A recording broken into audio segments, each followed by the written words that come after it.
finally, they saved the news guy for the end. Brian, not yet. Okay, wait for your cue. It's all right.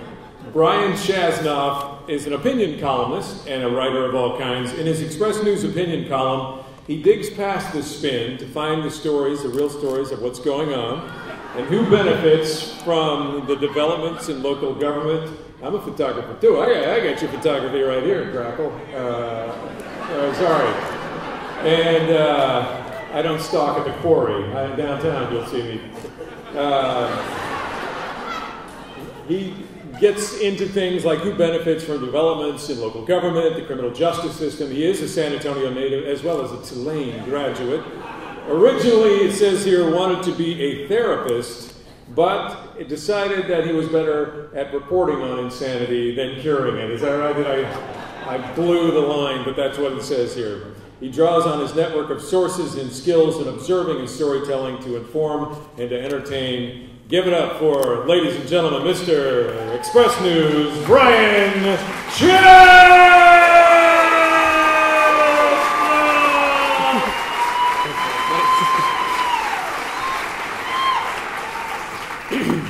All right, guys, thanks for staying up late. This is the adults-only portion of tonight's entertainment. I got to tell you, there's going to be a little bit of nudity in this. Is everyone cool with that? Okay.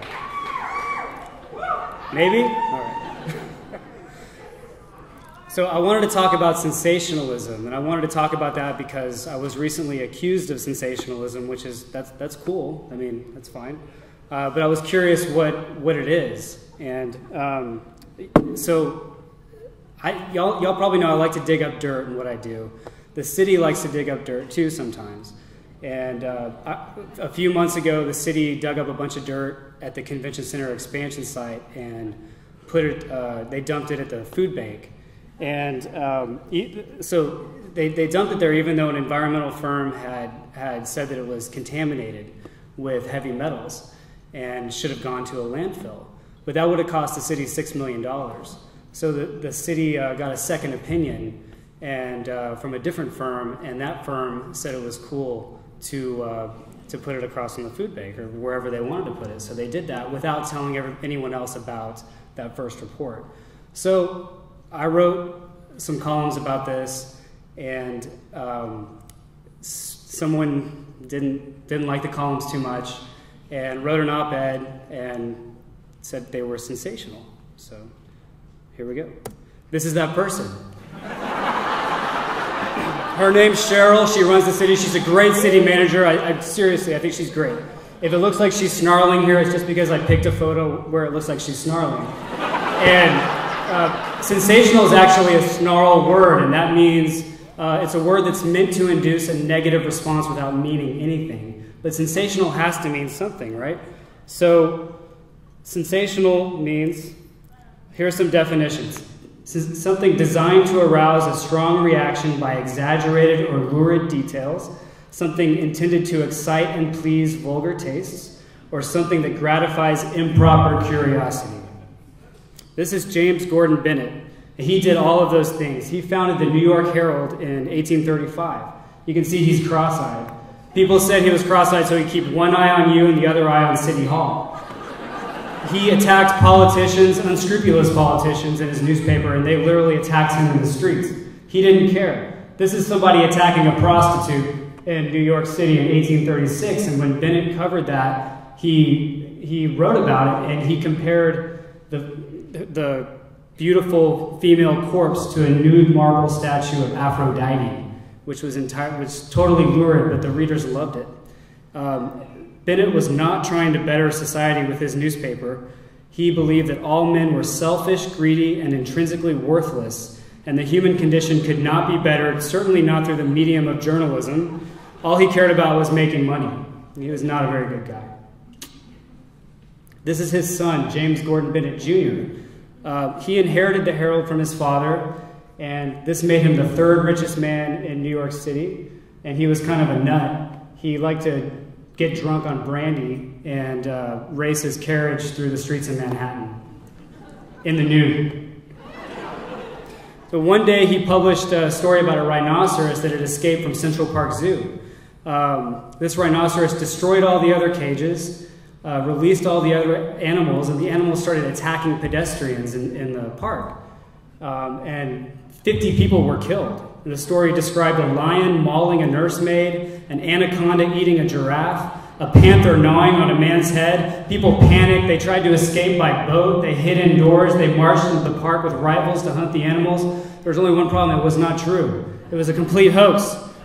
He was trying to draw attention to the flimsy cages at the zoo, but the readers actually loved it even after they learned it was a hoax. Evel Knievel.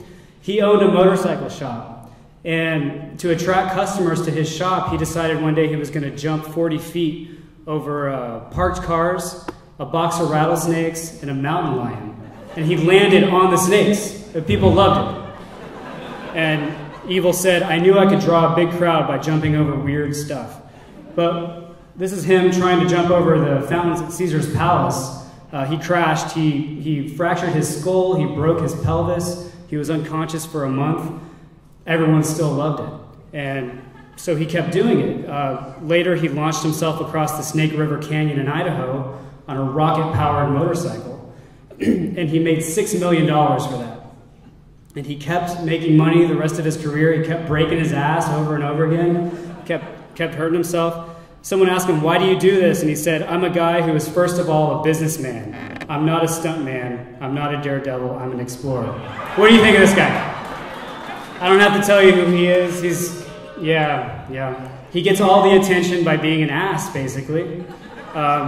He insults everybody. He insults the Mexicans, POWs, the women, but people love it.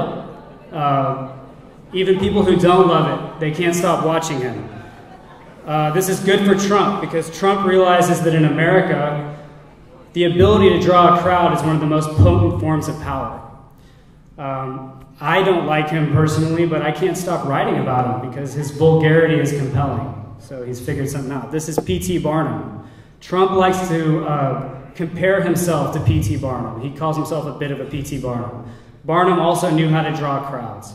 He made a fortune by luring people to his museum to show them weird stuff, charging them a lot of money, like educated fleas and conjoined twins. This is the Fiji mermaid. This is actually just the head and torso of a baby monkey sewn onto a fishtail and covered with paper mache. But he said it's a mermaid, and he even tricked the newspapers into running stories on this. People paid for this. They believed it was a mermaid. P.T. Barnum once said, the public appears disposed to being amused even when they are conscious of being deceived. But he did not just exploit crowds for their money. He did want a better society. He, late in life, he joined the Connecticut legislature to vote to ban slavery. And he gave speeches urging full rights for freed slaves. This is the dirt.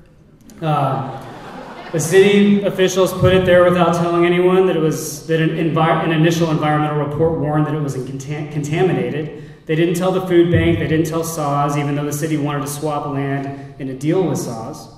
After my stories ran about this, the city paid for a third test to see if the dirt was actually polluted. Turns out it was not polluted. Oops. So, polluted soil. That turned out to be about as real as the Fiji mermaid or animals running amok in Central Park. But we wouldn't have known that without, does that make my story sensational? What is sensationalism, really? Maybe it's just anything that's trying to draw attention to itself, whether it's a newspaper story or Trump acting like an ass or Kim trying to show hers. I think it's important to ask two questions. What is the sensationalist after, and why are we scaring him? Because there's no sensation without a crowd. Maybe we all just want some attention sometimes. This is Cheryl on this stage a few years ago at Corneation, performing to an adoring crowd, and I think we can all agree that she looks sensational here. Can we? There? Okay. Thank you for coming out. That's awesome. Yeah? Great. Okay, a couple things here at the end. Is Cheryl Scully here? Just let's see if Cheryl Scully's here. Now, just before you leave, I have a couple questions, but they wanted to have some kind of news on news thing, so we're going to bring up a special interrogator, David Martin Davies. Usually I have to Usually I have to leave to go do the 10 o'clock news, and I'm going to have to leave here. But apparently, Mr. Peyote, we call him at Texas Public Radio, because he presented here, he has some sensational questions for you. And by the way, do you talk to Cheryl much after all this? She hasn't talked to me in 2 years. Really? No, she's great. I just interviewed her yesterday. Yeah, she's great. Yeah, she's great. Yeah, okay. David Martin Davies, Brian Chasnoff, face off now. Thank you. So I was told to expect that you tomorrow morning you're going to wake up with a carriage horse's head in your bed, because this is going to. Why take on Cheryl Scully here now in this form? You get a newspaper. This isn't TPR, David. Come on, man. No, I don't think I was taking her on. I think she pointed out something that was actually kind of valid. I mean, when she called the column sensational. Sensational. I mean, but she was doing it in a way that was trying to call you out as a negative. You were slinging words in a negative way, not trying to add to the dialogue, but add to the hype of the story. That's her. Is that a question? Yeah. So she was trying to make it look like that you were out of character of a responsible journalist. That's the allegation. Oh, that's what she was trying to do. That's right. The allegation of sensationalism. Well, I think she was accusing me of making stuff up, maybe, or exaggerating things. Right, but you were working off of the actual reportage of that soil and what we knew, and antimony and lead and other items. And this isn't the first time that San Antonio has dealt with dirty soil. We had the dome dirt scandal. That's true. That was 10 years earlier or longer with. And that turned out to be very expensive for the city of San Antonio, and apparently they didn't learn that lesson. Right, but I mean, it turned out to be fine. Everything was fine. So no story here, right? Right, but I think what it did reveal was a communication breakdown, because it did upset the San Antonio water system and the food bank when they learned about that first report. Sure. And I think the people who live around there. Right, and I think they appreciated the confirmation that it actually wasn't contaminated, that third test proved that it was not, that everything was fine. Sure. Yeah. And Beamer, how come you don't have to do the 10 o'clock news? I can't say. That's what? I got special permission to stay up late. And I wanted to thank you guys both for coming up and doing this. Give it up for Brian Chasnoff. Oh, wait, this is also true. I tried to hook you up once at an event, and obviously that didn't work. Anyway, Molly Cox, come on up, Molly Cox. She's actually going to come up here, not for this, but she and Vicki Yuan are going to tell you about the next PechaKucha events. We're forward promoting. Please give it up for Brian Chasnoff, David Martin Davies, and Brian's new girlfriend, Molly Cox.